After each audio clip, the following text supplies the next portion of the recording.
Isang magandang araw po sa inyong lahat, mga minamahal naming tagapakinig. Narito na naman ang inyong lingkod, handang magbahagi ng isang kwentong susubok sa tibay ng ating mga puso at sa ating pananaw sa tunay na kahulugan ng pag-ibig. Sabi nila, ang kagandahan ay isang biyaya mula sa langit. Ngunit paano kung ang pinakamagandang bulaklak na ating hinahangaan ay siya palang nagtatago ng lason sa kanyang mga talulot? Paano kung ang mukhang anghel na pinapangarap ng lahat ay may pusong mas masahol pa sa isang demonyo? Samahan ninyo ako sa kwentong pinamagatang Ang Huling Bituin. Ang tunog ng nababasag na salamin ay parang isang kidlat na gumising sa nananahimik na umaga sa loob ng Villa Amihan, kasabay ng pagkalat ng libu-libong piraso ng bubog sa makintab na sahig na gawa sa narra, ay ang pagkadurog din ng puso ni Amihan Reyes. Doon, sa gitna ng lahat ng iyon, nakaratay ang larawan. Isang larawan na kupas na, ngunit puno ng masasayang alaala. Ang larawan ng kanyang kasal, kasama ang yumaong asawa, ang nag-iisang lalaking minahalan niya ng buong buhay. Nanginginig ang kanyang mga kamay. Nanlalabo ang kanyang paningin dahil sa mga luhang nagbabadyang tumulo. Isang oras lang ang nakalipas, ang umaga ay perpekto. Ang bango ng sinangag at kapeng barako ay nangingibabaw sa kanilang malawak na hapagkainan. Ang sikat ng araw ay dahan-dahang pumapasok sa mga bintana, nagbibigay buhay sa bawat sulok ng marangyang tahanan.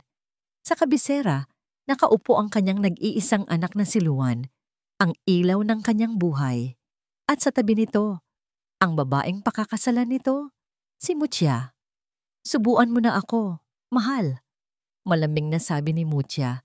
Ang boses ay parang musika sa pandinig ni Luan. Anything for my queen, sagot naman ni Luan. At buong pagmamahal na isinubo ang isang kutsarang kanin at tapa sa bibig ng kanyang nobya. Ngumiti si Mutia, isang ngiting kayang tumunaw sa puso ng sino mang lalaki. Bumaling ito kay Amihan. Kain pa po kayo, nanay. Masarap po ang luto ninyo. Isang pilit na ngiti lamang ang naisukli ni Amihan. Salamat, Mutia. Sa bawat nanay na lumalabas sa bibig ni Mutia, sa bawat pagpapakita nito ng paggalang sa harap ni Luan, ay parang may kung anong kumikirot sa dibdib ni Amihan. Nakikita niya ang busilak na pagtingin ng kanyang anak para sa babae. Si Luan, na minsan nang nawalan ng ama at dumaan sa matinding kalungkutan, ay muling natutong ngumiti nang dumating si Mutia. At para sa isang ina, sapat na yon para subukan niyang tanggapin ang lahat, kahit pa mayroon siyang nararamdamang hindi tama. O sige na, aalis na ako. Paalam ni Luan matapos uminom ng kape. Tumayo ito at humalik sa noo ng ina. Nay, I love you. Mag-iingat ka, anak. I love you too, sagot ni Amihan. Hinalikan naman ni Luan sa labi si Mutia. Isang halik na puno ng pag-ibig at pananabik. I'll see you later, my love. Mena, huwag mong masyadong papagurin ang sarili mo dito sa bahay, ha? Opo, mahal. Ako na ang bahala kay nanay. I love you, sagot ni Mutia. Kumakaway pa habang papalabas ng pinto si Luan. Sa sandaling sumarado ang pinto at umandar na palayo ang sasakyan ni Luan. Ang lahat ay nagbago. Ang matamis na ngiti sa labi ni Mutia ay naglaho na parang bula. Ang init sa kanyang mga mata ay napalitan ng nagyayelong tingin. Tumayo siya mula sa hapag. Hindi man lang niligpit ang pinagkainan at naglakad patungo sa sala na para bang siya ang reyna ng bilya. Sinundan lamang siya ng tingin ni Amihan. Ang puso'y muling kinakabahan. Ito na ang eksenang pilit niyang iniiwasan sa araw-araw. Ang pagbabago nganyo ni Mutia. Naglakad-lakad si Mutia sa sala. Hinahaplos ang mga mamahaling muebles na para bang sinusuri ang kalidad ng mga ito. Huminto siya sa isang side table kung saan nakapatong ang ilang mga picture frames. Kinuha niya ang larawan ng kasal ni Amihan. Ang tagal na pala nito. sabi ni Mutya. Ang boses ay walang bahid ng paggalang na naririnig ni Luan kanina. Panahon pa yata ng hapon. Hindi kumibo si Amihan. Pinanood lang niya ang babae. Alam mo, pagpapatuloy ni Mutya, habang nakatalikod pa rin, malapit na kaming ikasal ni Luan. Magkakaroon na rin kami ng sarili naming litrato. Mas bago, mas maganda. At sa paglalakad niyang pabalik, sa isang aksidenteng paggalaw, sumagi ang kanyang siko sa frame at doon na nangyari ang trahedya, ang pagbagsak, ang pagbasag. Ngayon, habang nakaluhod si Amihan at nanginginig na pinupulot ang bawat piraso ng bubog, lumapit si Mutya. Umupo ito sa tabi niya. Kunwari tutulong. Naku, nanay, I'm so sorry. Hindi ko po sinasadya, sabi ni Mutya sa boses na puno ng pagkukunwari, sapat na para marinig kung sakaling may ibang tao sa paligid. Ngunit nang yumuko ito, idinikit nito ang bibig sa tainga ni Amihan at bumulong. Isang bulong na puno ng lason at panunuya, ang mga luma. At walang silbing bagay ay dapat lang itapon, tulad mo. Parang isang punyal na sumaksak sa puso ni Amihan ang mga salitang yon. Hindi na niya napigilan ang pagtulo ng kanyang mga luha. Tumulo ito sa ibabaw ng larawang hawak niya, nababasa ang mukha ng kanyang yumaong asawa. Si Manang Tala, ang kanilang matagal ng kasambahay, ay lumabas mula sa kusina. Nakita niya ang lahat, ang pagbagsak ng larawan, ang pagbulong ni Mutya, ang pag-iyak ni Amihan. Sa kanyang mga mata, may nag-aalab na galit para kay Mutya at walang katapusang awa para sa kanyang amo. Walang imik na lumapit si Manang Tala. Nag-abot ng isang basahan kay Amihan para hindi masugatan ang mga kamay nito. Isang tingin lang ang ipinukol niya kay Mutya. Isang tinging nagsasabing, nakita ko ang ginawa mo. Ngunit ngumisi lang si Mutya. Tumayo ito. Ipinagapag ang kanyang damit na para bang walang nangyari.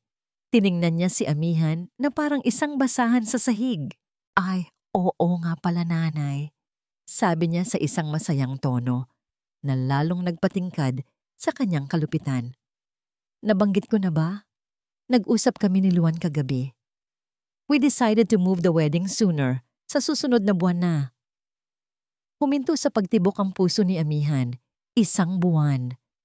Pagkatapos ng kasal, dagdag pa ni Mutya habang naglalakad palayo.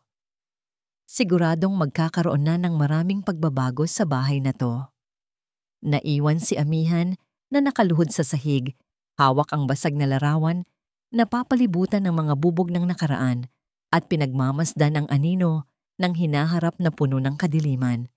1 buwan na lang ang natitira sa kanya para iligtas ang kanyang anak mula sa isang anghel na may pusong demonyo. Ngunit paano? Paano niya gagawin yon nang hindi tuluyang winawasak ang puso ni Luan? Pag-uwi ni Luan Dimas Salang sa Villa Amihan ng gabing iyon, isa lang ang nasa isip niya, ang mga ngiti ni Mutya. Dala niya ang isang buke ng mga paboritong bulaklak nito, mga puting rosas na sumisimbolo sa busilak at wagas nilang pag-iibigan. Sa kanyang pananaw, inaasahan niyang sasalubungin siya ng isang mahigpit na yakap at matamis na halik mula sa kanyang mapapangasawa. Ngunit sa halip, ang naabutan niya sa sala ay ang kanyang inang si Amihan, na tahimik na nakaupo sa paborito nitong silya. Hawak ang isang libro na halatang hindi naman binabasa. May bakas ng kalungkutan sa mga mata nito na hindi maikakaila. Nay, ayos lang po ba kayo? Tanong ni Luan habang inilalapag ang mga bulaklak sa mesa. Lumapit siya at nagmano sa ina. Ayos lang ako, anak, sagot ni Amihan, ngunit ang boses niya ay walang sigla. Kumusta ang trabaho? Okay naman po, Nay. Maraming ginawa. Tumingin siya sa paligid. Nasaan po si Mutya? Nasa kwarto na niya. Maaga raw siyang mamamahinga. Mahinang sagot ni Amihan. Bago pa man makakilos si Luan para akyatin ang nobya, muling nagsalita ang ina. Anak, maaari ba tayong mag-usap sandali? Nakaramdam ng kaunting kaba si Luan. Ang tono ng kanyang ina ay seryoso. Tungkol po saan, Nay? Huminga ng malalim si Amihan. Tungkol, tungkol sa picture frame na nabasag kaninang umaga. Agad na kumunot ang noo ni Luan at ang pag-aalala ay napalitan ng bahagyang pagkainis.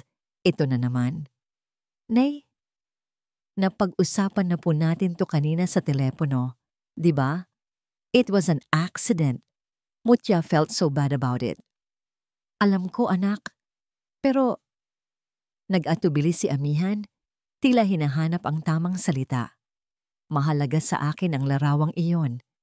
Iyon na lang ang isa sa mga natitirang alaala namin ng papa mo. At naiintindihan po yun ni Mutya, Nay. Grabe nga po ang yak niya sa akin kanina. Paulit-ulit siyang nagsosorry. She was so guilty she couldn't even eat her lunch properly. Paliwanag ni Luan, ang boses ay puno ng pagtatanggol para sa kasintahan, para sa kanya.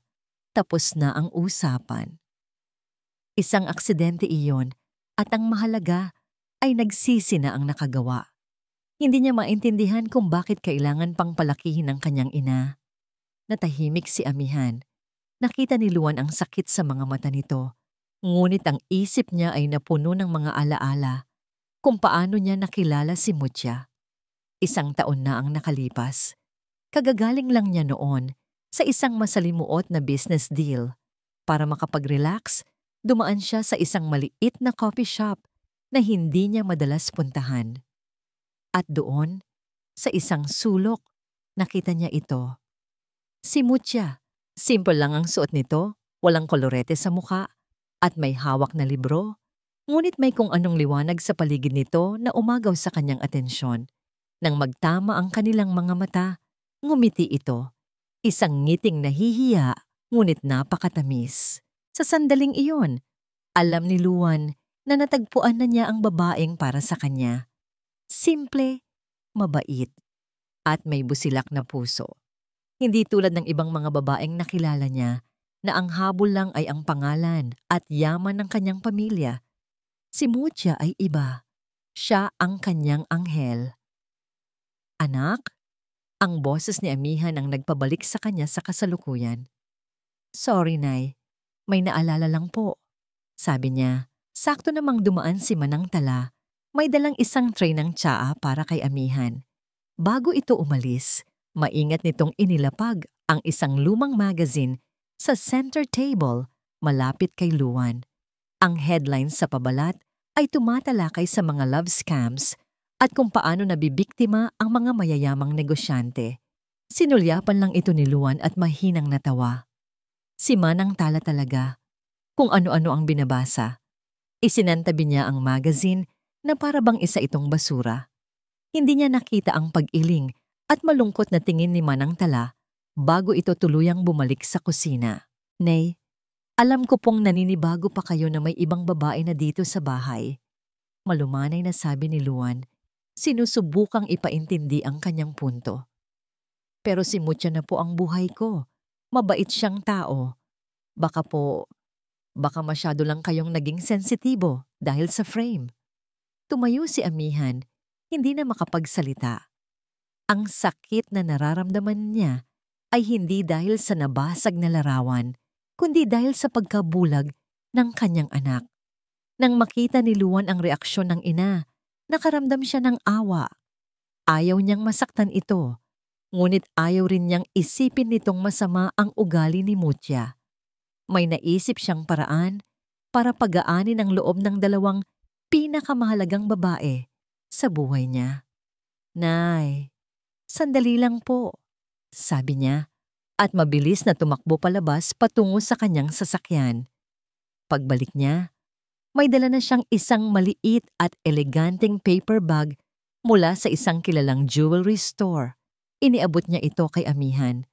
Nay, para po hindi na kayo malungkot, ipinagawa ko na po ulit yung picture niyo ni Papa. Pinalagyan ko pa ng mas matibay na frame. Pagkatapos ay dumukot siya ng isang maliit na kahon mula sa kanyang bulsa.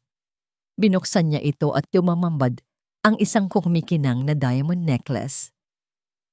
At ito naman po, sabi niya, ang mga matay nagniningning, ibibigay ko kay Mutya para naman gumaan na ang loob niya. Para maramdaman niyang kahit nagkamali siya, mahal na mahal ko pa rin siya at parte na siya ng pamilyang ito. Parang isang sampal kay Amihan ang tanawing iyon. Ang kasalanan ay ginantimpalaan. Ang kasinungalingan ay tinumbasan ng diamante. Hindi na niya kinaya. Tumalikod siya at nagsimulang maglakad paakyat sa kanyang silid. Nagtaka si Luan. Nay, saan po kayo pupunta? Huminto si Amihan sa paanan ng hagdan, hindi lumilingon. Magpapahinga na ako, anak. Pagod na ako. Naiwan si Luan na may pagtataka. Bakit ganoon na lang ang reaksyon ng kanyang ina? Ginawa na niya ang lahat para ayusin ang sitwasyon. Pero bakit tila lalo lang itong lumala? Lumapit siya sa hagdan. Ang boses ay puno ng pagsusumamo na may halong babala. Nay, sana maintindihan niyo. Si Mutya ang buhay ko. Huwag po sana kayong gagawa ng kahit ano na ikakasira naming dalawa. Hindi sumagot si Amihan. Nagpatuloy lang ito sa pag-akyat. Bawat hakbang ay parang pasan ang buong mundo. At si Luan, naiwang nakatayo roon, hawak ang kumikinang na diamante. Isang simbolo ng kanyang pag-ibig na siya ring simbolo ng kanyang pagkabulag. Mula sa isang sulok ng pasilyo, narinig ni Manang Tala ang lahat. Narinig niya ang bawat salitang binitawan ni Luan, mga salitang tila patalim na humiwa sa puso ng kanyang ina. Nakita niya ang pagtalikod ni Amihan, ang balikat nitong bakas, ang bigat ng buong mundo, habang paakyat sa hagdan. Nakita niya ang pagkakatulog ni Luan sa katotohanan. Hawak ang diamanting simbolo ng kanyang bulag na pag-ibig. Sa sandaling iyon, ang awa at galit na namuo sa dibdib ni Manang Tala ay naging isang matibay na desisyon. Hindi na maaari, hindi na siya pwedeng manatiling anino na lamang na nagmamasid sa dilim. Isinara niya ang kanyang mga mata at sa isang iglap, bumalik siya sa nakaraan. 15 taon na ang nakalipas. Ang hangin sa loob ng silid sa ospital ay amoy gamot at paparating na kamatayan. Nakaratay sa kama si Don Ricardo, ang yumaong asawa ni Amihan, ang butihing amo na itinuring siyang pamilya. Payat na ang katawan nito at mahina na ang paghinga, ngunit ang mga matay may talas pa rin. Tala, bulong ni Don Ricardo, ang boses ay bahagya ng marinig. Sir, sagot ni Tala, lumuluha habang hawak ang kamay ng amo. Si Amihan, si Luan, ang dalawang kayamanan ko. Hirap na sabi ng matanda. Alam kong iiwan ko na sila. Si Luan ay bata pa. Marupok ang puso. Si Amihan naman, masyadong mabait. Hindi siya palaban. Huminga ito ng malalim. Ikaw, Tala, hindi ka lang katulong sa amin. Pinsan kita, kadugo. Ipinapangako mo ba sa akin na hindi mo sila pababayaan? Maging anino kanila, maging mata at tainga. Protektahan mo sila, lalo na sa mga taong magbabalat kayo. Tumango si Tala, ang mga luhay walang tigil sa pag-agos. Pangako, sir. Hanggang sa huling hininga ko, pangako. Ang alaalang yon ang nagsilbing apoy sa kanyang determinasyon. Iminulat niyang muli ang kanyang mga mata. Tapos na ang pagiging anino. Oras na para maging sandata. Kinabukasan, maagang naghanda ng almusal si Manang Tala. Gaya ng dati, ipinagtimpla niya ng kape si Mutya. Isang pagkakamali na sinadya niya. Nilagyan niya ito ng kaunting asukal, kahit alam niyang itim at matapang ang gusto nito. Ano ba to? Sigaw ni Mutya matapos humigop. Halos maibuga ang kape. Manang, bingi ka ba o sadyang tanga ka lang? Ilang beses ko bang sasabihin sa'yo na ayoko ng matamis? Paumanhin po, senyorita. Mahinahong sagot ni Manang Tala, nakayuko. Paumanhin? Yan lang ang alam mong sabihin.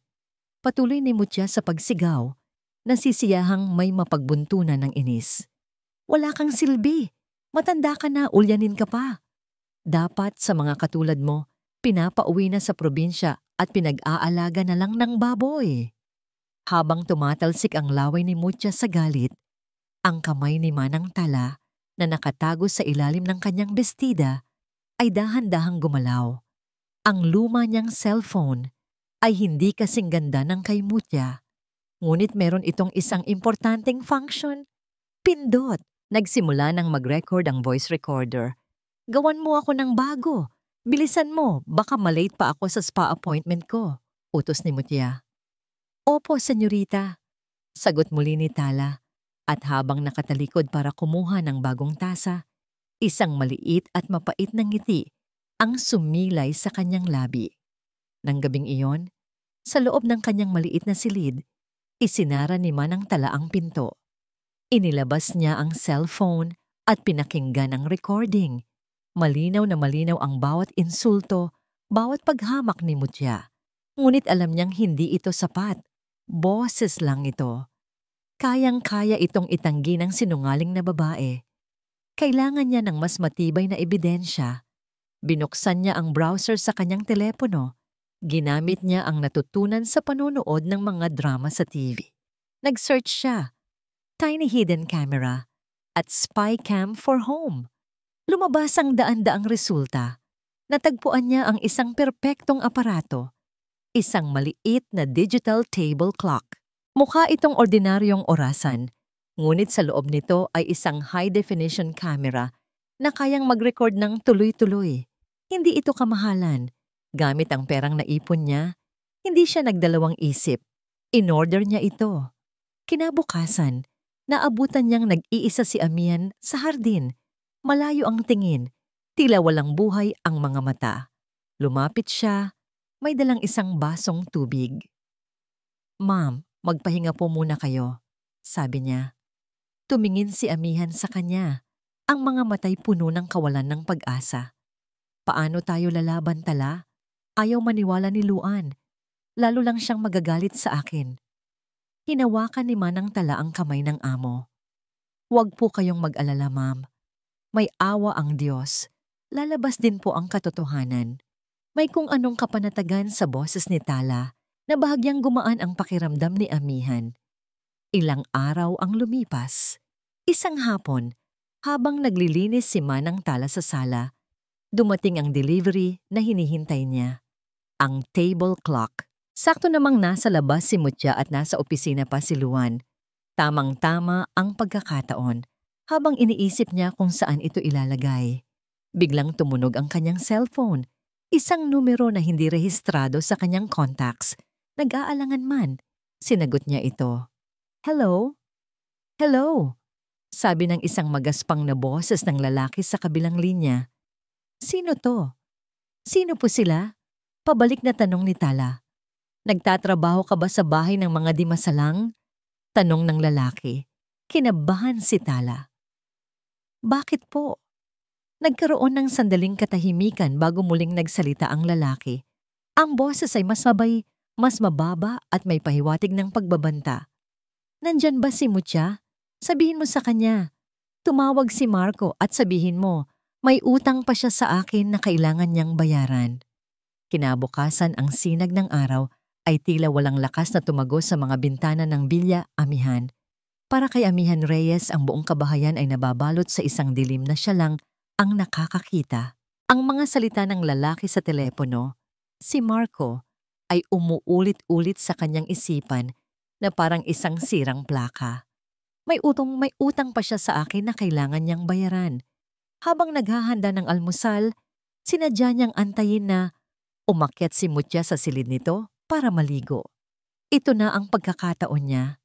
Mabilis niyang pinuntahan si Manang Tala sa kusina, kung saan ito ay abala sa paghihiwa ng mga prutas. Tala, pabulong na tawag ni Amihan habang maingat na sumusumlyap sa hagdanan. Ma'am, sagot ni Tala, agad na huminto sa ginagawa. Yung lalaking tumawag kahapon, sigurado ka ba sa pangalan? Tanong ni Amihan. Opo, ma'am. Marco daw po. At malinaw na malinaw po ang sinabi niya. May utang daw po si Senyorita Mutya na kailangang bayaran. Kumpirma ni Manang Tala, ang boses ay puno ng pag-aalala. Isang butil ng pag-asa ang sumibol sa puso ni Amihan.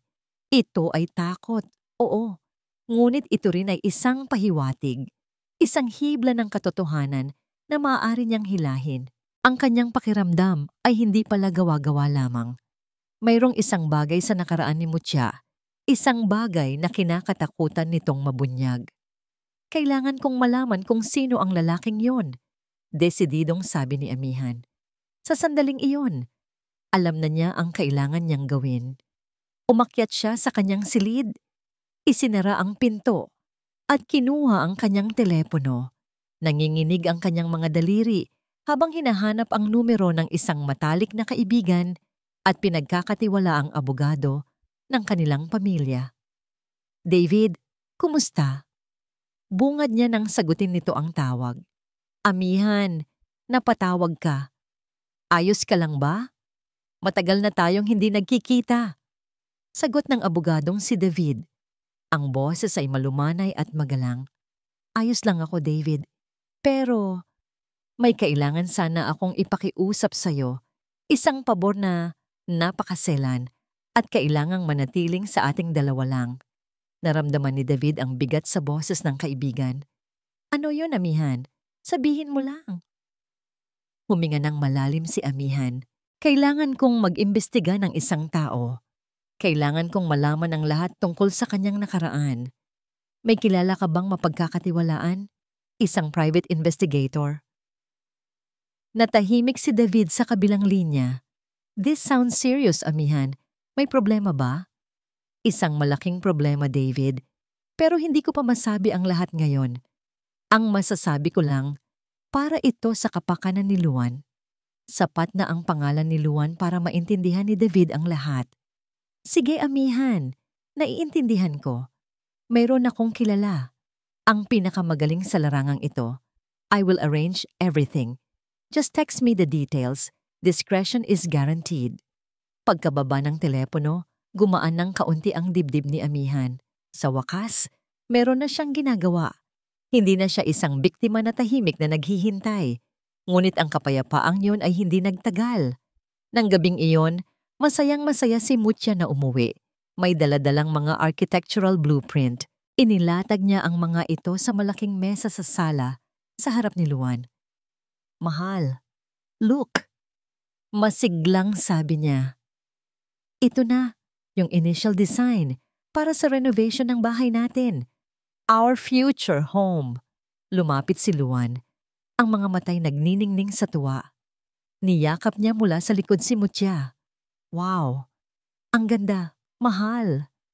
You have great taste.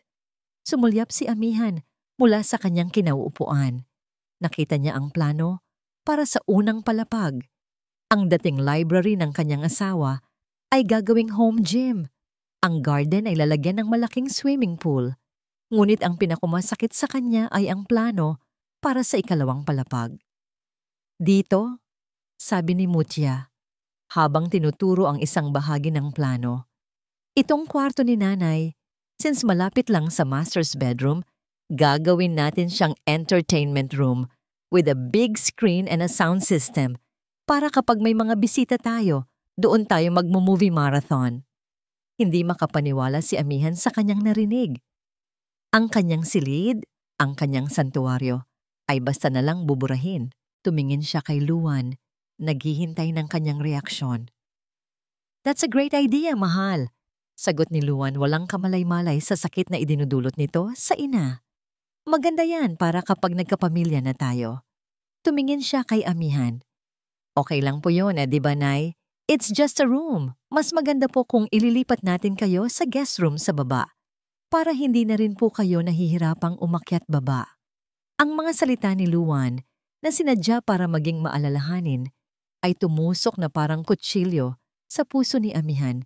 Hindi na siya sumagot. Tumayo na lamang siya at tahimik na naglakad patungo sa kanyang silid, ang silid na may taning na ang mga araw. Samantala, sa loob ng kanyang kwarto, nakatanggap si Mutya ng isang text message mula ito sa isang hindi kilalang numero. Mutya, si Marco to. Alam kong nandyan ka. Kailangan ko ng 100,000 pesos. Ngayon na. Kung hindi, baka mabisita ko dyan ang mapapangasawa mo at ang nanay niya.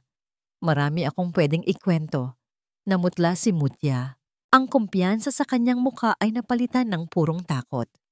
Nanginginig ang kamay na kinuha niya ang wallet ni Luan na aksidenteng naiwan sa kanyang bag.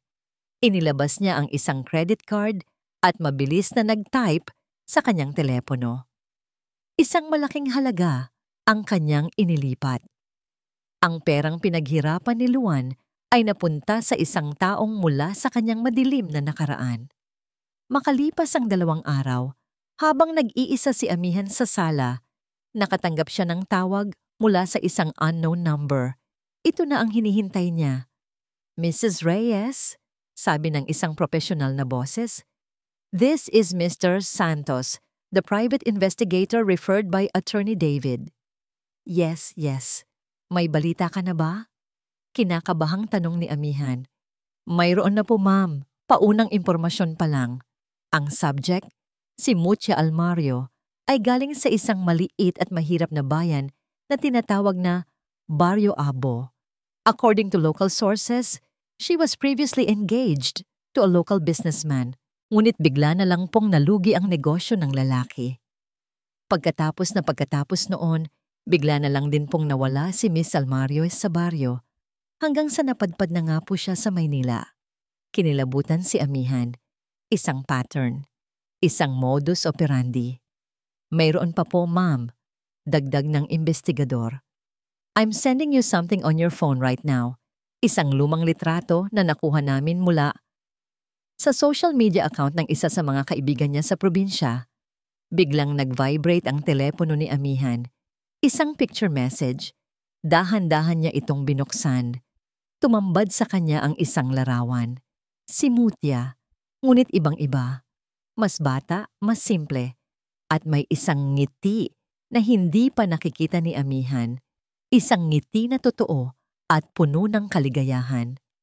At sa tabi niya, nakaakbay, ay isang lalaki. Isang lalaking hindi si Luan. Ang kanilang mga muka ay magkadikit. Ang kanilang mga mata ay kumikinang sa pag-ibig. Hawak na ni Amihan ang unang piraso ng ebidensya. Ang unang patunay na ang anghel na minamahal ng kanyang anak ay may tinatagong nakaraan at marahil may tinatagong sungay. Ang mga sumunod na araw sa Villa Amihan ay naging tila isang digmaang walang salita. Si Amihan ay madalas na lamang manatili sa kanyang silid o sa hardin, umiiwas na makasabay si Mutya. Ramdam ni Luan ang tensyon sa pagitan ng 2 babae at ito'y nagdulot ng isang bigat sa kanyang dibdib na hindi niya maipaliwanag. Pinili niyang isipin na ito'y bahagi lamang ng pag-a-adjust bago ang kasal. Ngunit sa kabilang dako, si Mutya ay hindi mapakali. Ang bawat tingin ni Manang Tala ay parang mga karayom na tumutusok sa kanyang likod. Ang matandang kasambahay ay laging nasa paligid, tahimik na nagmamasid, at sa mga mata nito'y may isang bagay siyang nakikita, paghuhusga. Alam ni Mutya na hindi siya nito gusto. At mas masahol pa, alam niyang naghihinala ito. Hindi siya maaring magkamali. Kailangan niyang mauna. Kailangan niyang sirain ang isang taong mas pinagkakatiwalaan ni Luan kaysa sa sarili niyang ina. Isang gabi, habang naghahanda sila ni Luan para sa isang dinner date, sinimulan na ni Mutya ang kanyang plano. "Mahal, nakita mo ba yung relo ko?" Tanong na niya. Ang boses ay puno ng pagkabalisa habang naghahalongkat sa kanyang jewelry box. "Yung bigay mo sa akin nung anniversary natin. Yung paborito ko?" Lumapit si Luan. Nakatatapos lang mag-ayos ng kanyang necktie. "Hindi ba nasa loob lang yan ng box mo, love?" "Wala eh. Sinigurado kong itinago ko dito pagkatapos kong maligo kanina. Pero wala talaga," sabi ni Mutya. Ang kanyang pagkabalisa ay unti-unting nagiging isang maliit na pagpanik. "Mahalaga yun sa akin, Luan." Ang relong tinutukoy niya ay isang mamahaling Rolex na ibinigay ni Luan. Ito ang simbolo ng kanilang unang taon bilang magkasintahan. Agad na naging seryoso si Luan. Tinulungan niya itong maghanap. Hinalughog nila ang buong kwarto, sa ilalim ng kama, sa loob ng mga drawer, sa banyo. Ngunit wala kahit anino ng relos. Ang pagkukunwaring pagpanik ni Mutya ay naging tunay na mga luha. Paano to? Imposibleng mawala na lang yon, basta-basta. Hindi naman ako lumabas ng kwarto buong araw. Niyakap siya ni Luan. Shh! Tahan na, mahal. Mahahanap natin yan. Baka kung saan mo lang nailagay. Humikbi si Mutya sa dibdib ni Luan. Wala namang ibang pumasok sa kwarto ko buong araw, Luan. Maliban kay... Huminto siya na para bang ayaw niyang ituloy ang sasabihin. Sino, mahal? Tanong ni Luan. Maliban kay Manang Tala. Bulong ni Mutya. Ang boses ay nanginginig. Naglinis siya kaninang umaga nung nasa gym ako. Pero hindi. Imposible. Hindi naman siguro niya gagawin yon, di ba? Ang pagsabi niya ng imposible ang siyang nagtanim ng duda sa isipan ni Luan. Si Manang Tala? Kumunot ang noo ni Luan. Isang malakas na pagtanggi ang unang reaksyon ng kanyang puso. Si Manang Tala? Ang matandang nag-alaga sa kanya mula pagkabata? Ang nagtimpla ng gatas niya? Ang nagluto ng mga paborito niyang pagkain? Ang nandyan sa bawat pagiyak at pagtawa niya? Hindi. Imposible. Ngunit si Mutya ay umiiyak sa kanyang mga bisig, isang biktima na nanginginig sa takot. At ang relos ay nawawala. Mahal, ayokong magbintang, sabi ni Mutya. Kalimutan na lang natin. Bibili na lang tayo ng bago. Ang pagiging mabait at mapagparaya ni Mutya ang lalong nagtulak kay Luan. Hindi tama yon. Kailangan nating malaman ang totoo para sa kapanatagan mo at para mapatunayang inosente si Manang Tala. Buong pag-aatubili, sumama si Mutya. Dahan-dahan silang naglakad patungo sa maliit na silid ni Manang Tala sa likod ng kusina. Kumatok si Luan. Walang sumasagot. Malamang ay inasahar din ito at nagdidilig. Tingnan lang natin, mahal. Mabilis lang, sabi ni Luan, mas para sa sarili niya kaysa kay Mutya.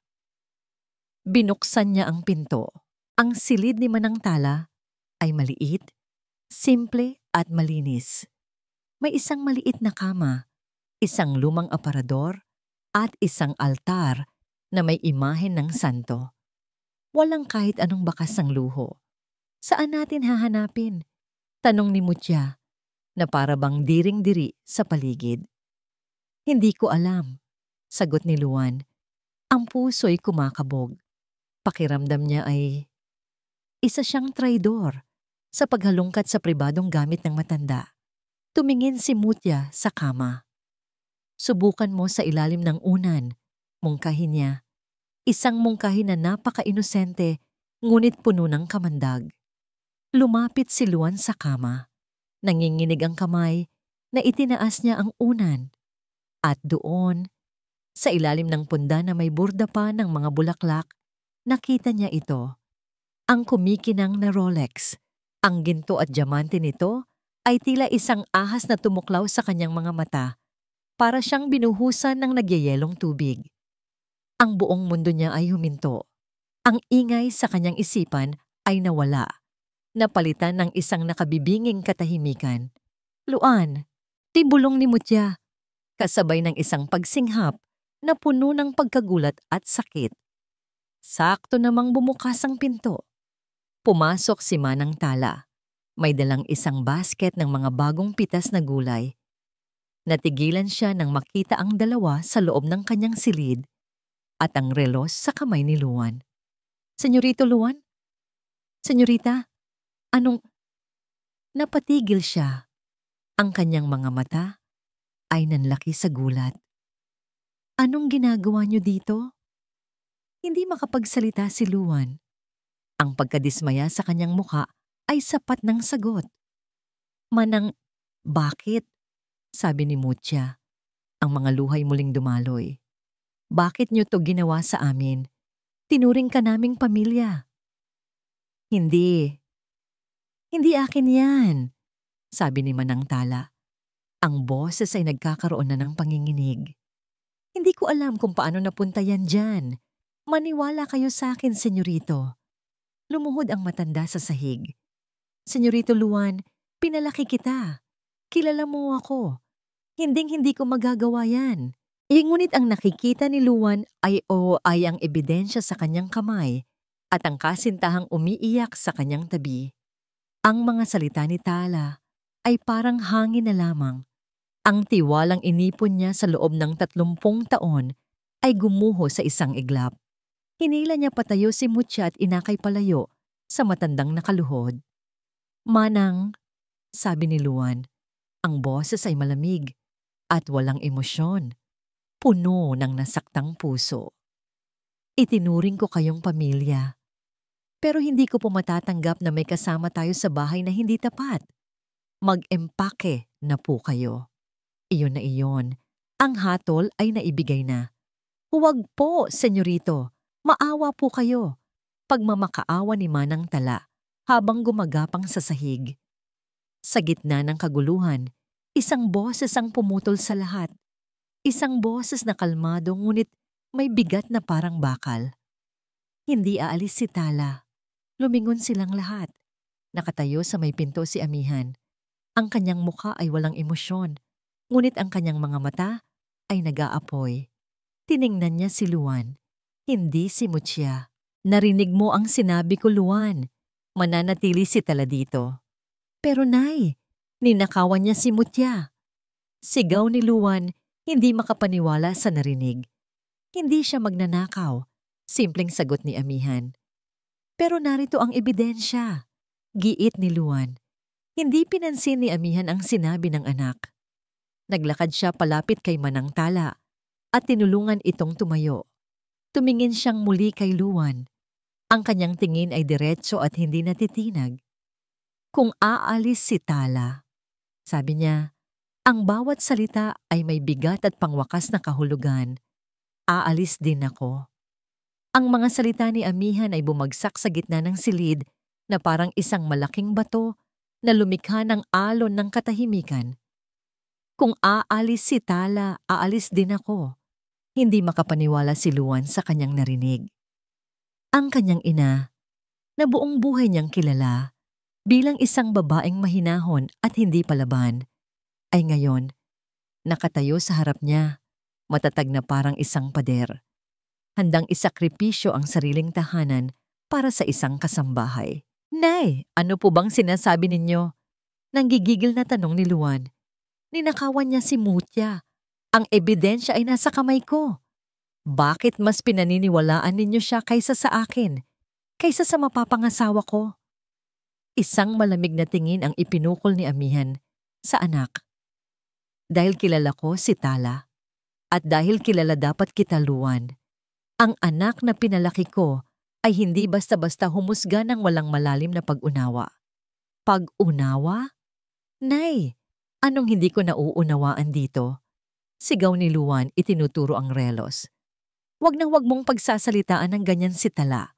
Maring sabi ni Amihan, ang boses ay may awtoridad na ngayon lang naririnig ni Luan.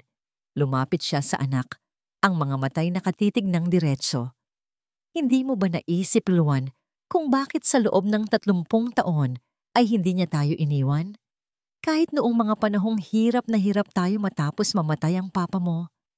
Hindi ba sumagi sa isip mo kung bakit ang katapatan niya ay higit pa sa isang ordinaryong empleyado? Natahimik si Luan. Ang mga tanong ng ina ay tila mga susing nagbukas ng mga pinto sa kanyang isipan na matagal nang nakasara. Nakita ni Amihan ang pagkalito sa mukha ng anak. Ito na ang sandali. Huminga siya ng malalim. Handa nang ibunyag ang isang lihim na itinago niya sa loob ng 15 taon. Dahil hindi lang siya kasambahay, dahan-dahang sabi ni Amihan, ang bawat salita ay may bigat. Pinsan siya ng papa mo, Luan. Kadugo natin siya. Ang mga salita ay parang bombang sumabog sa loob ng maliit na silid. Si Luan ay natigilan. Ang bibig ay bahagyang nakabukas. Ang relos na hawak niya ay tila nawalan ng bigat. Napatingin siya kay Manang Tala, na ngayon ay umiiyak ng tahimik sa tabi ni Amihan. Tiningnan niya ito na parabang ngayon lang niya ito tunay na nakita.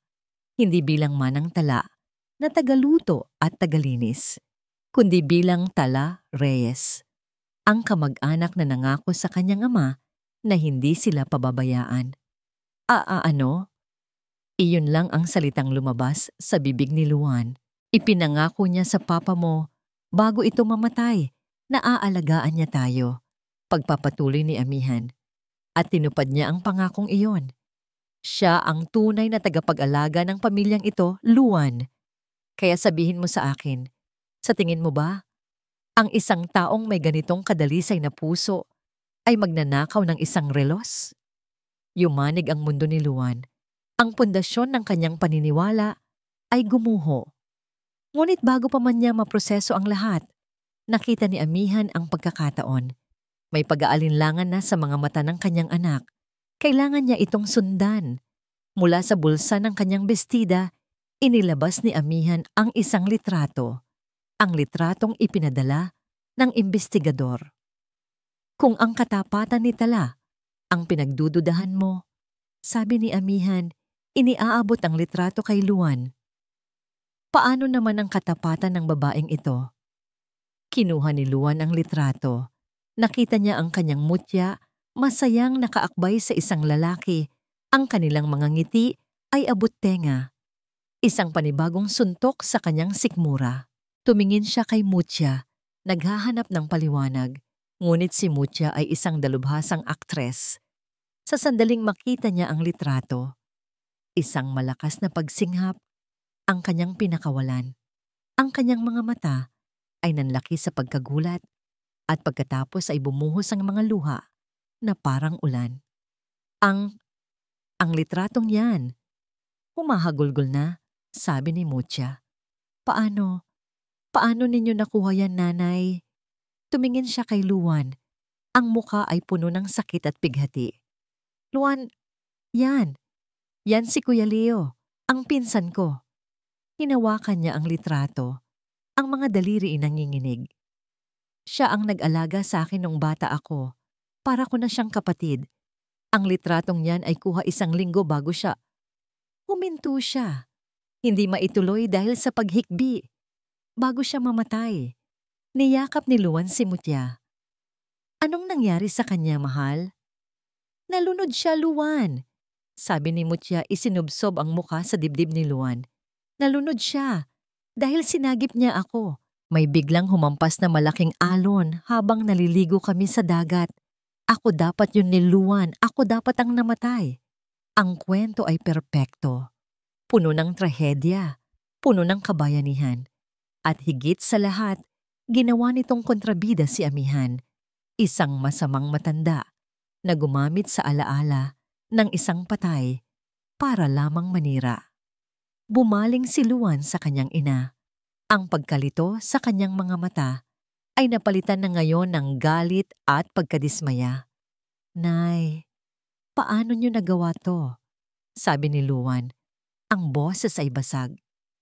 Paano niyo nagawang gamitin ang isang masakit na alaala laban kay Mutya? Hindi ko akalain na kaya niyong maging ganito kalupit. Parang sinampal si Amihan. Ang kanyang alas ay naging isang patibong laban sa kanya. Habang nagaganap ang lahat ng drama, si Manang Tala, na bahagyang nakabawi na ng lakas ng loob, ay nakahanap ng pagkakataon. Kukuha lang po ako ng tubig. Paalam niya. Walang pumansin sa kanya. Mabilis siyang naglakad, hindi patungo sa kusina, kundi sa sala. Ang kanyang mga kamay ay nanginginig, ngunit ang kanyang isip ay determinado. Kinuha niya ang bagong table clock mula sa isang nakatagong lalagyan. Maingat niyang inalis ang luma at halos kaparehong orasan sa ibabaw ng side table at ipinalit ang bago. Ang table clock na may nakatagong mata at tainga. Ang huling pag-asa nila. Pagbalik niya sa silid, yakap-yakap pa rin ni Luan si Mutya na ngayon ay humihikbi na lang. Sumusobra na po kayo, Nay, sabi ni Luan. Ang tingin ay malamig. Hindi ko na po hahayaan na saktan ninyo pa si Mutya. Nang gabing iyon, matapos niyang ihatid si Mutya sa kwarto nito, kinatok ni Luan ang silid ng kanyang ina. Mia, sabi niya nang buksan ni Amihan ang pinto. Ang galit kanina ay napalitan ng isang malungkot na resignasyon. Mahal na mahal ko po kayo, pero hindi ko kayang mamuhay sa isang tahanan kung saan ang asawa ko ay laging inaatake at pinaghihinalaan. Huminga siya ng malalim bago binitawan ang mga salitang tuluyang dudurog sa puso ni Amihan. Siguro, pagkatapos naming ikasal, mas mabuti kung kami na lang ni Mutya ang hahanap ng sarili naming bahay. Ang mga salitang binitawan ni Luan ay hindi lang sumara sa pinto ng silid ni Amihan. Isinara nito ang lahat ng bintana ng pag-asa sa kanyang puso. Mas mabuti kung kami na lang ni Mutya ang hahanap ng sarili naming bahay.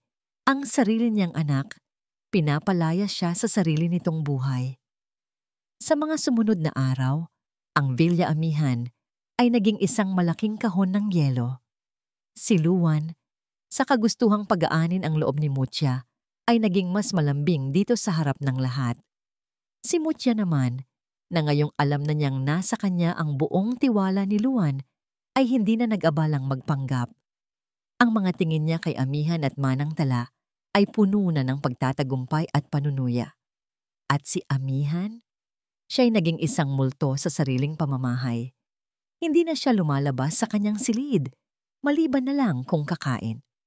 Isang hapunan na puno ng pilit ng ngiti at mabibigat na katahimikan, maghapon siyang nakaupo sa tabi ng bintana, nakatingin sa malayo, ngunit wala namang nakikita.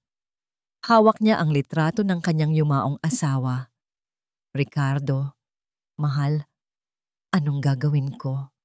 Bulong niya sa hangin. Natalo na yata ako. Ang anak natin ay nasa bingit ng kapahamakan at wala akong magawa. Ang dating sigla sa kanyang mga mata ay napalitan ng isang mapurol na kawalan ng pag-asa. Tumigil na rin ang pagtawag ng imbestigador. Anong silbi ng katotohanan kung ang taong pinakamahalaga sa kanya ay bulag dito? Isang gabi, sinubukan ni Luan na kumatok. Nay, pwede po ba tayong mag-usap? Hindi sumagot si Amihan. Hindi niya kayang harapin ang anak. Hindi niya kayang makita sa mga mata nito ang paghuhusga at pagkadismaya. Sa kabilang banda, ang mundo ni Mutya ay puno ng kulay. Maghapon siyang nasa labas, abala sa paghahanda sa dream wedding niya. Isang araw, umuwi siyang may dalang mga magazine ng pangkasal. Masayang masaya. Look, Manang, bay sabi niya kay Manang Tala, ipinapakita ang isang pahina kung saan nakalarawan ang isang napakagandang wedding gown. Ito ang isusuot ko. Gawa ng isang sikat na designer. Aabot yata ng $250,000. Pero sabi ni Luan, anything for you, my queen. Humalakhak siya, isang tawang puno ng kayabangan. Si Manang Tala ay tumangulang, ngunit sa loob niya, ang galit ay parang kumukulong bulkan. Gabi-gabi, pagkatapos ng kanyang mga gawain, isinasara niya ang pinto ng kanyang silid. Ang kanyang huling alas, ang table clock, ang tanging pag-asa niya. Sa tulong ng isang murang card reader at ng kanyang cellphone, tinitiis niyang panoorin ang mga video na nare-record nito araw-araw. Ang una niyang nakuha ay mga ordinaryong eksena lang. Si Mutya na nanonood ng TV. Si Mutya na nagbabasa ng magazine. Si Mutya na nakikipag-usap sa telepono sa mga kaibigan niya. Ipinagmamalaki ang kanyang engagement ring. Walang silbi. Ngunit hindi nawala ng pag-asa si Manang Tala. Isang gabi, habang abala ang lahat, nakita niya si Mutya na may kausap sa telepono sa sala, kung saan nakapwesto ang orasan. Pabulong lang ito, ngunit tila iritado. Pagkatapos ng tawag, Sinilip niya ang cellphone ni Mutya na naiwan sa mesa. Ang pangalan sa screen, Marco. Kinabahan si Manang Tala. Ito na yon. Nang gabing iyon, hindi siya natulog. Hinintay niyang maging tahimik ang buong bahay. Pagpatak ng 1:00 ng madaling araw, dahan-dahan siyang lumabas at kinuha ang memory card mula sa orasan. Bumalik siya sa kanyang silid, ang puso'y kumakabog ng malakas. Isinaksak niya ang card sa kanyang cellphone. Ilang oras ng video. Hinanap niya ang eksena kung saan kausap ni Mutya si Marco. Ang audio ay mahina, ngunit naririnig. Puro ito tungkol sa pera at pagbabanta. Ebidensya, oo. Ngunit hindi sapat para gisingin ang isang lalaking tulog sa pag-ibig. Nagpatuloy siya sa pag-scan. Halos madaling araw na. Ang kanyang mga mata ay pagod na. Ang kanyang pag-asa ay unti-unti nang nauubos. Ipinikit niya ang kanyang mga mata para magpahinga sandali. Ngunit sa kanyang pagod, napindot niya ang isang bahagi ng video timeline. Bigla, isang malakas na tawa ang pumuno sa katahimikan ng kanyang silid. Tawa ni Mutya. Agad na napamulat si Manang Tala. Galing ito sa video. Iyon ang hapon kung kailan umuwi si Mutya galing sa pagsusukat ng wedding gown. Kausap nito ang isang kaibigan sa telepono. Malakas ang boses, puno ng pagtatagumpay. Itinaas ni Manang Tala ang volume. Oo girl, akala ng tangang, yun mahal ko siya. Narinig niyang sabi ni Mutya, kasunod ng isang malutong na halakhak. Ang kailangan ko lang ay ang pera niya. Ang yaman, grabe. Ang dali-daling utuin. Isang yak ko lang, lumuluhod na. Nanigas si Manang Tala. Ito na. Ito na ang lason. Nagpatuloy si Mutya sa kabilang linya. At yung nanay niya, nako, yung matandang yon, akala niya matalino siya. Trying hard mag-imbestiga, nagpakita pa ng lumang litrato. Konting drama lang about my dead cousin ayon, talo na siya. Pagkatapos ng kasal, sisiguraduhin kong palalayasin ko na ang matandang yun sa sarili niyang pamamahay. Ako na ang magiging reyna ng Villa Amihan.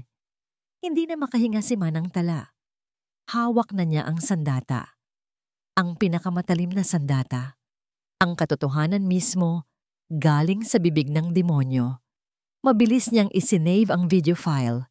Ginamit niya ang natitirang lakas para isalin ito sa isang luma, ngunit gumaganang USB flash drive na nakatago sa kanyang aparador.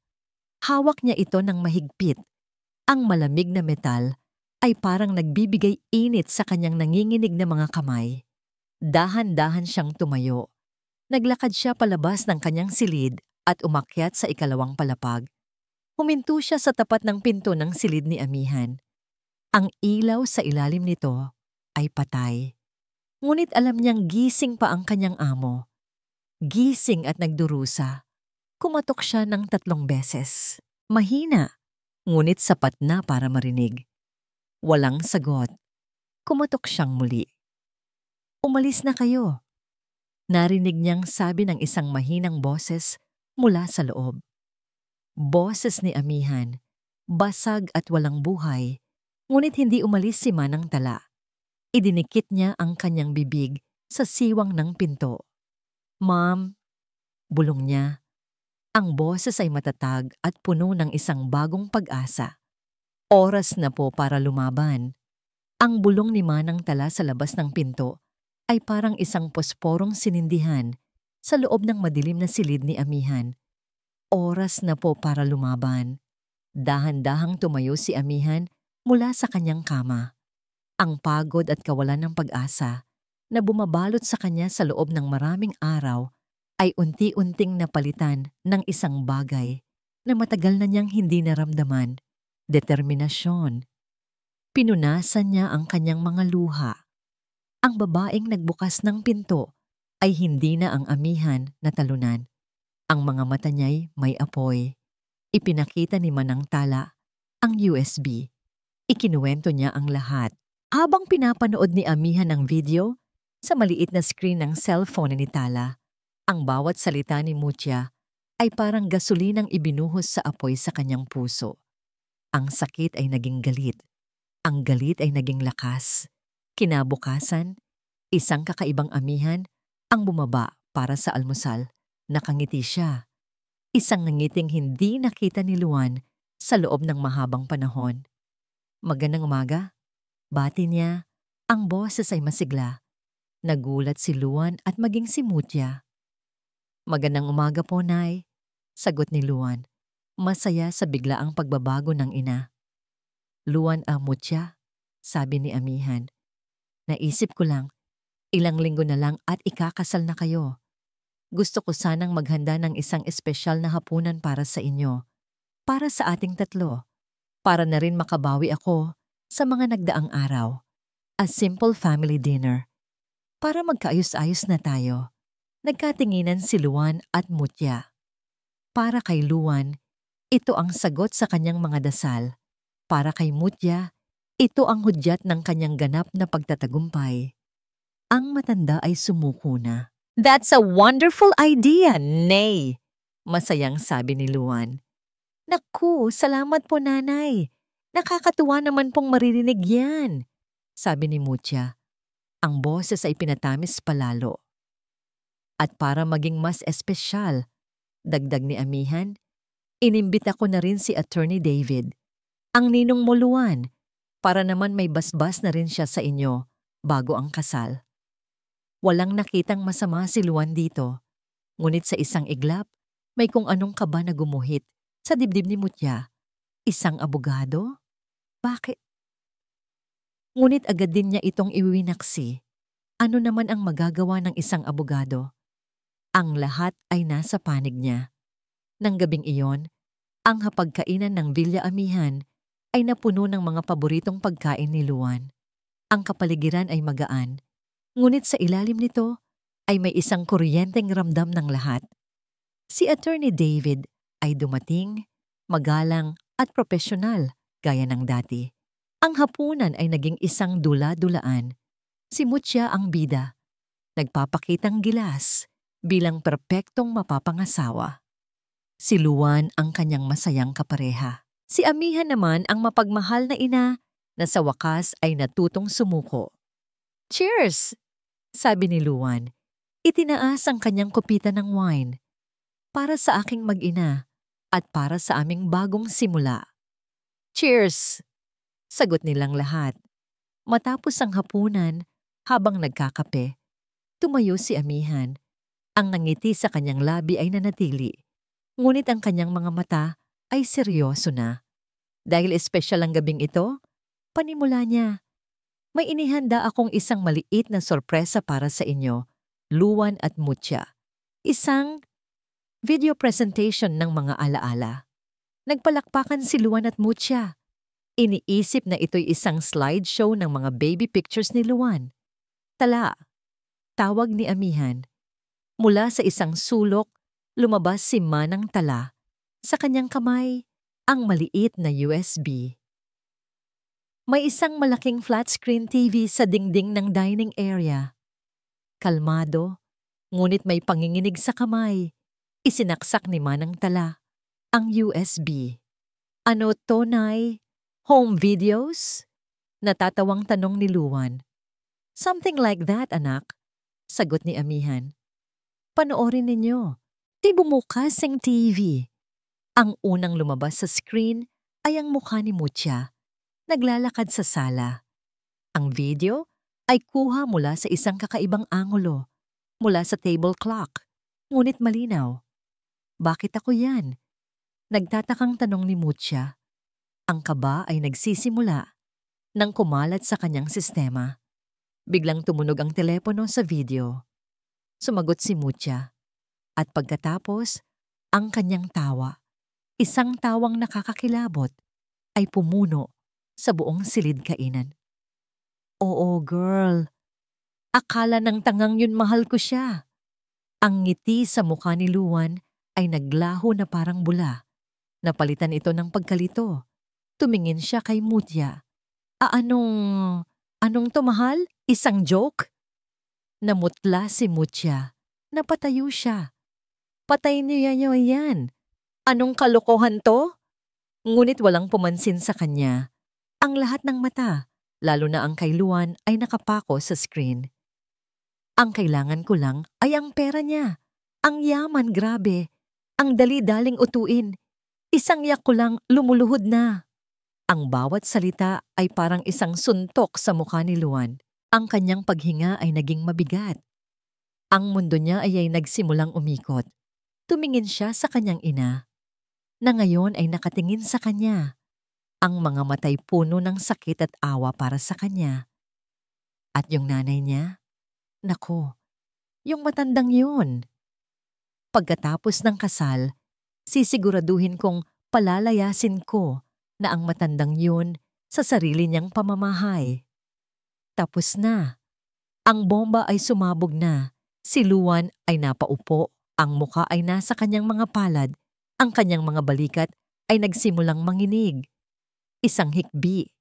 Pagkatapos ay isa pa, hanggang sa siya'y umiiyak na ng tuluyan. Isang pag-iyak ng isang taong nawasak ang buong pagkatao. Hindi totoo yan. Sigaw ni Mutia. Ang boses ay puno ng desperasyon. Edited yan. Gawa-gawa lang yan ng nanay mo para sirain tayo. Sinugod niya ang TV, akmang huhugutin ng saksak. Ngunit hinarang siya ni Attorney David. Umupo ka, Miss Almario, sabi nito.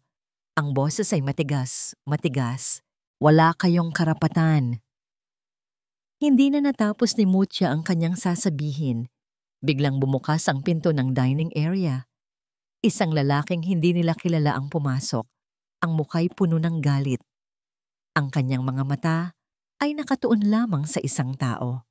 Si Marco. Mutia! Sigaw ng lalaki. Ang boses ay umalingaw-ngaw sa buong bahay. Kasunod niya ang dalawang pulis. Sa sino ka? Nanginginig na tanong ni Mutia. Umatras na parang isang basang sisiw. Hindi mo na ako kilala? Sabi ni Marco. Lumalapit. Matapos mong ubusin ang lahat ng pera ko? Matapos mong iwan ako na bangkarote at walang-wala? Sinungaling ka. Tumingin siya kay Luan. Pagkatapos ay kay Amihan. Huwag kayong maniwala sa kahit anong sasabihin ng babaeng, yan, isang ahas yan. Ginamit niya ako. At sigurado ako, ginagamit niya rin kayo. Sa wakas, tuluyan ng gumuho ang mundo ni Mutia.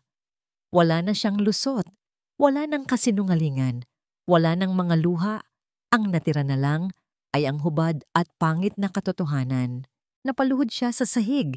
Ang kanyang magandang muka ay nabalot ng purong takot. Tumingin siya kay Luan, isang huling pagtatangka. Luan, mahal. Ngunit ang lalaking tumingin sa kanya pabalik ay hindi na ang Luan na kilala niya. Ang pag-ibig sa mga mata nito ay patay na. Ang natira na lang ay abo at pagkasuklam. Ang pag-alis ni Mutia sa Villa Amihan ay hindi maingay. Walang sigawan, walang pagmamakaawa. Matapos siyang kausapin ng mga pulis at ni Attorney David sa isang sulok, kasama ang humahabol sa kanyang si Marco. Dahan-dahan na lamang siyang inakay palabas. Ang kanyang magandang mukha ay blanko. Ang kanyang mga mata ay walang emosyon. Ngunit sa huling sandali, bago siya tuluyang mawala sa pinto, lumingon siya. Hindi kay Luan, hindi kay Manang Tala, kundi kay Amihan. Isang tingin, isang malamig, matalim na tingin na puno ng pagkasuklam. Hindi ito tingin ng pagsisisi, kundi tingin ng isang talunang manlalaro na nasukol. At sa isang iglap, nawala na siya.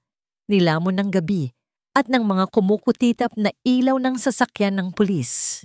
Naiwan sa loob ng dining area ang isang nakabibinging katahimikan. Ang tanging maririnig ay ang basag na paghikbi ni Luan.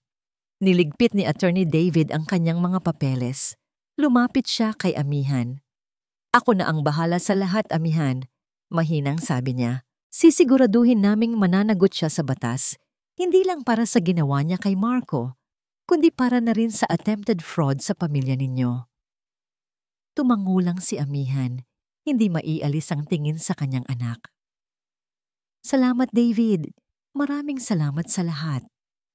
Nang makaalis na ang lahat, ang naiwan na lang ay sila. Si Amihan, si Manang Tala, at si Luan. 3 taong winasak ng isang bagyo. Dahan-dahang tumayo si Luan. Hindi siya tumingin sa kanino man. Para siyang isang sundalong sugatan na pilit na naglalakad palayo sa gera. Bawat hakbang paakyat sa hagdanan ay tila isang napakabigat na pasanin. Nang marating niya ang kanyang silid, marahan niyang isinara ang pinto. At pagkatapos, nagsimula ang isang tunog na yumanig sa buong kabahayan, ang pag-iyak ng isang lalaking nawalan ng lahat. Isang pag-iyak na hindi na nagmula sa isang matipunong lalaki, kundi sa isang batang paslit na ngayon lang nalaman na ang mundo ay puno ng kasinungalingan. Nagkatinginan si Amihan at Manang Tala. Ang kanilang mga puso ay parehong dinudurog para sa bata. Hinayaan muna ni Amihan na ilabas ng anak ang lahat ng sakit. Pagkaraan ng halos 1 oras, dahan-dahan siyang umakyat. Ang pinto ng kwarto ni Luan ay bahagyang nakabukas. Mula sa siwang, nakita niya ito. Nakaupo sa sahig, nakasandal sa kama, yakap-yakap ang kanyang mga tuhod. Ang malapad nitong balikat ay nanginginig sa bawat paghikbi. Pumasok si Amihan sa loob. Hindi siya nagsalita. Umupo siya sa sahig sa tabi nito. Hindi niya ito niyakap. Hinayaan lang niya itong maramdaman na naroon siya. Sa gitna ng pagkawasak ng mundo nito, may isang bagay na nanatiling totoo at hindi nagbago, ang kanyang ina. Ilang minuto silang nasa ganoong posisyon. Ang tanging maririnig ay ang pag-iyak ni Luan. Hanggang sa dahan-dahan, inangat ni Luan ang kanyang ulo at isinandal sa balikat ng ina. Doon, sa katahimikan ng gabi, sa gitna ng mga basag na pangarap, nagsimulang maghilom ang isang nasirang ugnayan. Kinabukasan, maagang bumaba si Amihan. Naabutan niya si Manang Tala sa kusina. Nagtitimpla ng kape. Ang mga mata nito ay mugturin. Manang Tala, mahinang sabi ni Amihan. Ma'am, sagot nito. Walang ibang salitang namutawi. Isang tingin lang ay nagkaintindihan na sila. Isang tingin ng pasasalamat, pag-unawa at katapatan. Maya-maya, isang anino ang pumasok sa kusina. Si Luan. Ang mukha niya ay namumugto. Ang kanyang mga mata ay walang buhay. Nakayuko siyang lumapit kay Manang Tala. Manang Tala, sabi niya, ang boses ay paos at puno ng hiya. Hindi siya makatingin ng diretso. Patawarin niyo po ako. Isang salita lang, ngunit naglalaman ito ng lahat ng kanyang pagsisisi. Ang pagsisisi sa hindi niya pakikinig, sa kanyang paghusga, sa kanyang pagkabulag. Ngumiti si Manang Tala. Isang ngiting puno ng pag-unawa at pagmamahal. Hinawakan niya ang braso ni Luan. Ano ka ba, iho? Matagal na kitang pinatawad. Bago ka pa man humingi ng tawad. Kumuha ito ng isang tasa. Halika, ipagtitimpla kita ng mainit na kape. Sa simpleng gesto na iyon, gumaan ng kaunti ang pasan ni Luan. Pagkatapos magkape, tumayo si Amihan at kumuha ng walis at daspan. Sinimulan niyang walisin ang mga bubog mula sa nabasag na kopita at plato sa dining area. Ang mga bakas ng nagdaang bagyo. Nakita siya ni Luan. Sa isang sandali, pinanood lang niya ang kanyang ina. Ang inang sinabihan niyang lilisanin niya. Ang inang pinaratangan niyang malupit. Ang inang tahimik na nagtiis para sa kanya. Walang imik, kumuha rin si Luan ng isang basahan at nagsimulang punasan ang natapong alak sa sahig. Magkatabi silang naglinis, walang nagsasalita. Ang tunog lang ng walis at ng basahan ang maririnig. Sa bawat piraso ng bubog na kanilang pinuulot, sa bawat mantsa na kanilang nililinis, ay para na rin nilang inaayos ang nasira sa kanilang pamilya. Isang tahimik na pangako ng muling pagbangon. Lumipas ang ilang linggo. Ang Villa Amihan ay unti-unting bumabalik sa dati nitong katahimikan. Ngunit hindi na ito ang dating katahimikan na puno ng tensyon. Ito ay isang kapayapaan na nagmula sa isang masakit, ngunit kinakailangang katotohanan. Si Luan ay naging mas tahimik, ngunit mas maalalahanin. Ang dating kumpiyansa sa kanyang mga mata ay napalitan ng isang malalim na pag-iisip. Isang hapon, habang nagdidilig ng mga rosas si Amihan sa hardin, lumapit si Luan. Tumayo ito sa tabi niya. Pinapanood ang pagpatak ng tubig sa mga talulot ng bulaklak. Matagal silang hindi nagsalita. "Nay," basag ni Luan sa katahimikan. "Bakit, anak?" sagot ni Amihan, hindi humihinto sa pagdidilig. Huminga ng malalim si Luan. Ang kanyang tanong ay halos isang bulong, puno ng takot at kawalan ng katiyakan. "Sa tingin niyo po, posible pa kayang magmahal ako muli?" Lumipas ang 6 na buwan. Ang tag-ulan ay napalitan na ng malamig na simoy ng Disyembre.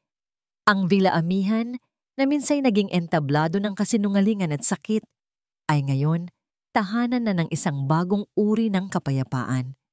Isang kapayapaang hindi perpekto, ngunit totoo. Si Luan Di Masalang ay ibang tao na. Ang dating mapusok at mapaniwalaing binata ay nahubog ng karanasan. Mas marami na siyang oras sa bahay kaysa sa opisina at mas pinipili niyang manatili sa tabi ng kanyang ina kaysa lumabas kasama ang mga kaibigan. Ang sakit ay naroon pa rin, isang peklat sa kanyang puso, ngunit hindi na ito isang bukas na sugat. Ito'y naging isang paalala, isang masakit, ngunit mahalagang aral. Isang Biyernes ng gabi, tumawag ang isa sa kanyang mga kaibigan. "Bro, labas tayo. Inuman, gimmick. It's been months. Kailangan mo nang bumalik sa mundo," sabi ng kaibigan niya sa kabilang linya. Ngumiti si Luan. "Salamat sa imbitasyon, pare. Pero pass mo na ako ngayon." "Bakit na naman? Don't tell me kasama mo na naman ang nanay mo?" "Oo," sagot ni Luan. Walang bahid ng hiya. "Nangako akong sabay kaming maghahapunan. May lulutuin akong espesyal para sa kanya." "Hay nako, Luan. Under desaya ka na yata." Biro ng kaibigan. Tumawa si Luan. "Siguro nga. Sige na pare. Ingat kayo." Ibinaba niya ang telepono at nagtungo sa kusina. Naabutan niya roon si Manang Tala. Naghahanda ng mga sangkap. "Ako na po dyan, Manang," sabi ni Luan habang isinusuot ang isang apron. "Ako ang chef ngayong gabi." Napangiti si Manang Tala. "Ano namang lulutuin ng chef natin?" "Ang paborito ni nanay. Sinigang na hipon na maraming kangkong," nakangiting sagot ni Luan. Pinanood lang ni Manang Tala ang binata habang buong husay itong naghihiwa ng mga gulay. Ang mga kamay na dati sanay lang pumirma ng mga kontrata at humawak sa kamay ng isang sinungaling ay ngayon sanay nang magluto para sa pamilya. Isang ngiti ng kaligayahan ang gumuhit sa labi ng matanda. Ang ipinangako niya kay Don Ricardo ay natupad na. Ang pamilya ay ligtas at buo. Sa hardin, nakaupo si Amihan. Pinapanood ang paglubog ng araw. Ang kulay kahel na langit ay nagpapaalala sa kanya ng pag-asa. Hindi na siya ang babaeng laging nag-aalala at natatakot. Ang mga pagsubok ay nagpatatag sa kanya. Ang pagmamahal sa anak ang nagbigay sa kanya ng lakas na lumaban. Ang tanong ni Luan noon, 6 na buwan na ang nakalipas, ay umalingaw-ngaw sa kanyang isipan. "Sa tingin niyo po, posible pa kayang magmahal ako muli?" Noon, hindi niya ito sinagot ng diretso. Hinawakan lang niya ang kamay ng anak. Ngunit ngayon, alam na niya ang isasagot. "Nay."